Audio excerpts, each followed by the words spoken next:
Bandhavgarh tiger reserve में विगत माह में 10 हाथियों के मौत के मामले में एनजीटी ने बांधवगढ़ टाइगर रिजर्व प्रबंधन को क्लीन चिट दे दी है। विगत माह जो 10 हाथियों की मौत हुई थी उस मामले में एनजीटी ने भी पार्क प्रबंधन को क्लीन चिट दे दिया। कहा कूदो खाने से हुई मौत। आपको हम बता दें कि बांधवगढ़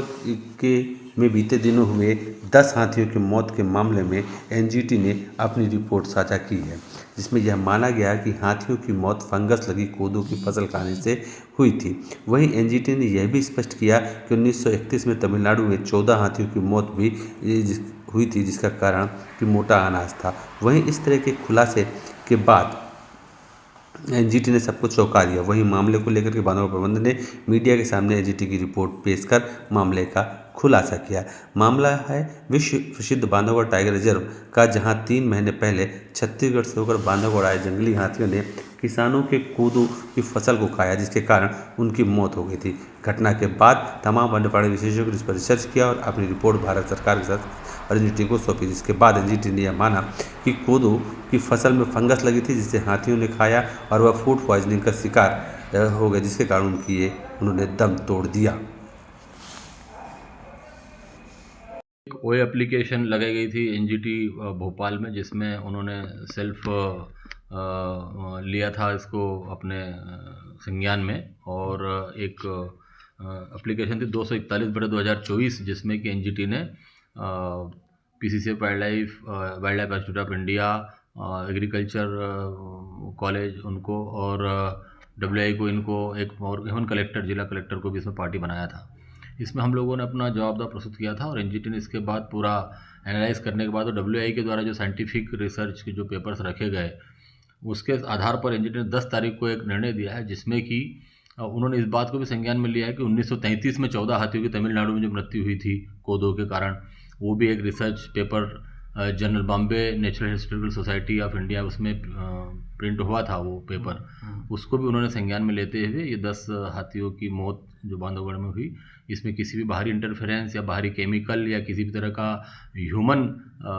एक्टिविटी के कारण कोई होना ऐसा नहीं पाया है। और ये कैसे हुई, क्या बताएं? मौत कोदो के कारण होना, उन्होंने इस चीज़ को जो कंटामिनेटेड कोदो था जिसमें कि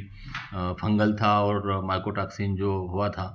उसके कारण उन्होंने पाया है, और इसके आधार पर उन्होंने भविष्य में ऐसी ना हो इसके लिए किसानों के लिए मास स्केल पे अवेयरनेस प्रोग्राम चलाने के लिए और पीसीसीएफ वाइल्ड लाइफ को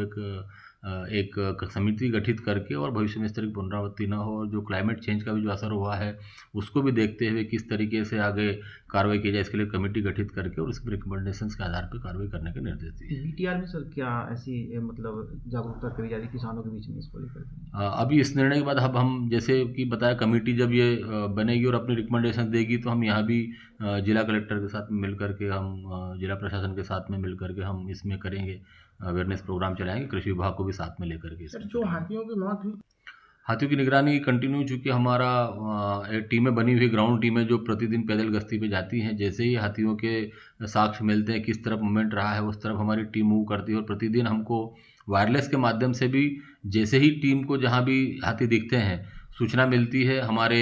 गाँव में व्हाट्सएप ग्रुप बने हुए हैं, जिस गाँव में भी मिलता है, न केवल हमारे कर्मचारी बल्कि गाँव वाले भी यदि कोई देखते हैं तो वो हमको सूचना उस व्हाट्सएप माध्यम के ग्रुप से हमें सूचना मिलती है किस गाँव में है, और हम लोग उसको एक्टिवेट होकर के हमारी टीमों को मॉनिटरिंग के लिए भेजते हैं। सरकार जैसे एनजीटी ने इसमें ये भी खुलासा किया कि ये जो विशेष घटना हुई क्लाइमेटिक चेंज के कारण, जिस तरीके से फसल पक के तैयार थी और उसके ऊपर पानी बरसात होने के बाद में ये जो फंगस आई है, तो ये हमेशा ऐसा नहीं होता है, ये कभी कई सालों में ऐसा होता है कि इस तरह की परिस्थिति निर्मित होती है तब होता है, लेकिन वो भी मान लो दोबारा से ना हो इसके लिए हमें क्या प्रिकॉशंस करना है, उसके लिए उन्होंने एक स्पष्ट गाइडलाइन जारी करने के लिए कमेटी बनाने के लिए निर्देश दिए हैं।